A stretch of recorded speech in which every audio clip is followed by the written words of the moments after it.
Fasten your seatbelts. You're about to take off on a 40-year flight through adventure, fun, success, stuff-ups, tragedy and triumphs. Join us on a journey where we've opened up the world for our amazing customers to explore. Through both good and challenging times, we've survived many a storm and had an absolute ball along the way.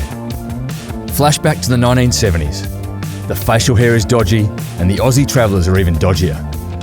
Our founder and CEO Screw and his mate Spy buy a double-decker bus and take off on their first tour around Spain, Portugal and Morocco.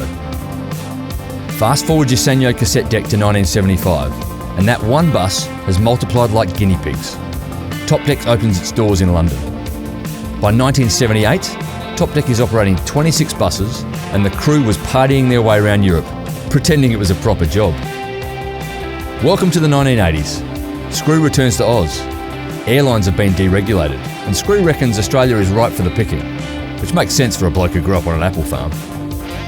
In 1982, Flight Centre opens in Sydney, Melbourne and Brisbane. In 1984, Frankie says relax, don't do it, but we did it anyway and Flight Centre opened in London.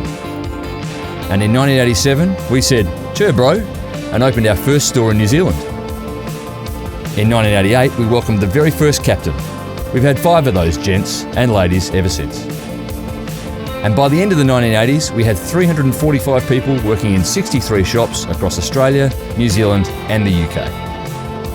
The 90s were all about Friends, Seinfeld, Guns N' Roses and Flight Centre floating on the stock exchange. We also added more brands and more countries, but still less sleeves. We all know how the 2000s began.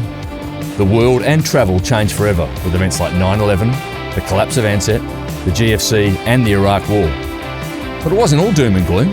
It also gave us the first generation iPhone and Facebook.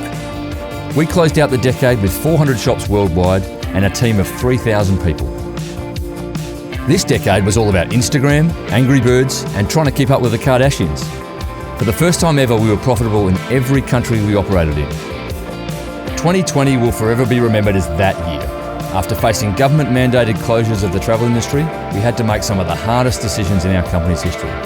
But we're back, baby, ready for the world to experience our experience. Speaking of, we have over 14,000 years between us. We've welcomed new captains, that's me, and made all of our amazing people official co-captains of the brand. In 2021, vaccination programs rolled out in major travel hubs, making them COVID resilient. Now we're flying into the future, where Screw predicts we'll be flying from Sydney to London or New York in about 6 hours. And he's been right before.